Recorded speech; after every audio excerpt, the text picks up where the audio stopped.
Hi, everybody. It is January 25th, the Feast of the Conversion of St. Paul. And our guest today is Margie Vandermeid, who probably many people know in our parish, who is here to be interviewed by me today. So you can get to know Margie a little bit better, too. So Margie, you are a catechist in our parish. So tell us how you came to be a catechist in our parish. Well, I had done first grade or second grade before with the First Communion and reconciliation programs, and I really enjoyed it because it gives you like something to look forward to at the end of the year with the kids. And oh my gosh, I'm going blank. The gal that used to work in the office. Oh, Anne was doing it for a long time here, and then after she retired and she stopped doing it, I was talking to Nadine, and I think we had talked a couple of years about it, so I think she had it in the back of her mind that I had already been experienced and I could take that spot, and I did, and I just really loved doing it.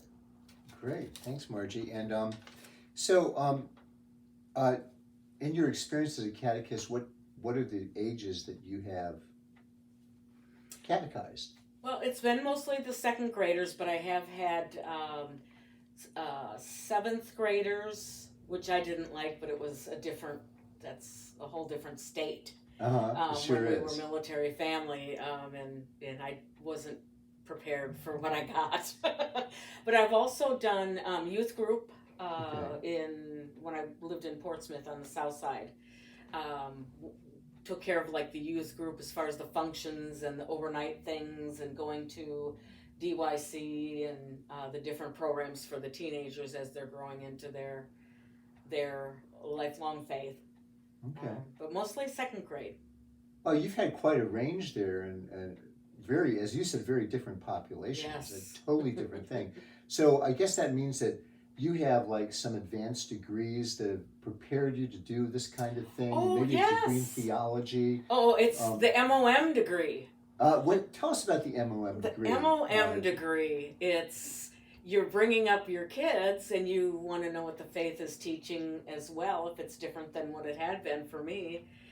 So that was the original reason I got involved, was to make sure I was teaching the faith at home as it was being taught by the church that we were at. So yeah, the MOM degree, that works pretty good. Good. And then at one point when my two kids were in middle school and high school, that's when they had a changeover in the youth ministry program at theirs. Mm-hmm. So I took over the fun part, not the catechism part of that group. Okay. But I got involved with a lot of the things, and my kids really enjoyed having me there. Uh-huh. So MOM at home, and then I became a MOM to everybody else. So. Okay. So in other words, all you had was a love for sharing the faith with young people. You didn't have to have any prerequisites or anything like that. No. You feel like you should, but you don't. Now, in your present ministry as catechist, does Nadine McGrady, our coordinator of religious formation, did she just throw you into a classroom and say, "Here, have at it," or did she help you with any resources or anything? She's always passing resources by, things that she gets online and in her daily emails. But mostly, unless I need something, she lets me do my thing. Okay. But she's always there. She's always there to support. So she's always there to support you right. in your Right, ministry. and she does a lot of the behind the scenes, administrative things so that we can just keep moving on with talking Jesus. Okay, great. So tell me how you feel about this ministry, and do you have any stories about special moments or just how you feel about doing it? I love listening to the kids, especially when you start out with first grade faith as they come into second grade, and you see them spiritually growing and learning and understanding. It really fills your heart. It really fills your heart. And now with having grandchildren, I take things back to them too. And my oldest grandson has started in kindergarten, Sunday school, and they love Jesus. So I'm hoping that same kind of thing goes with my classes. And each child is so different, and I just enjoy, and I learn from them. You know, it's really true that teachers are the ones who learn the most. Yeah, it's true. You know, I know that from experience Yeah. too. Yeah. Well, Margie, really want to thank you for your ministry. You know, everybody, today is the Feast of the Conversion of St. Paul, and the gospel today is Jesus, before he ascends into heaven, he says to the 11, "Go forth into the whole world and proclaim the gospel to every creature." That is a mandate that Jesus gives all of us. And so Margie has responded in this way by proclaiming the gospel to our young people. Right now, I'm sad to say we do not have a third grade catechist. Nadine is having to take over in that position, but Nadine is needed on Sunday mornings as a resource for all the catechists, and also many parents want to depend upon Nadine to talk about raising their kids in the faith. And now she's not available to do that because she has to fill in a vacant third grade catechist position.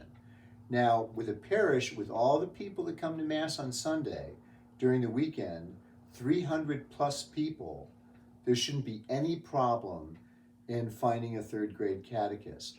Again, we have been told by Jesus to proclaim the gospel to all creation. So I ask everybody listening to this right now to pray about whether the Lord is calling you, which he is in some way, but we definitely need somebody to take over and share the faith with our third graders, as Margie does with our second graders. So really contact Nadine if you can help us out by sharing the gospel with our young people. So what else is happening in our parish this week? Well, next Thursday, February 2nd, is Candlemas Day, the feast of the presentation of the Lord. And so for the liturgy that day at noon on Thursday, we invite people to come and bring, if you want to, any candles that you want to have blessed. Anyone who comes to that liturgy will receive a candle willy-nilly, whether you bring your own or not, and we will bless candles and have a little candlelight procession into the chapel for our noon Mass on Thursday, February 2nd, a week from tomorrow. So we'll gather in the Commons for Mass. Bring your candles if you have any to bring, to be blessed. The following day, a week from Friday, February 3rd, is the Feast of St. Blaise. So at our noon Mass, we will have the blessing of throats, the traditional blessing of throats for this Feast of St. Blaise. So thanks again, Margie, for sharing Thanks for having your me. love of this ministry with all of us. And everybody, we'll see you in church.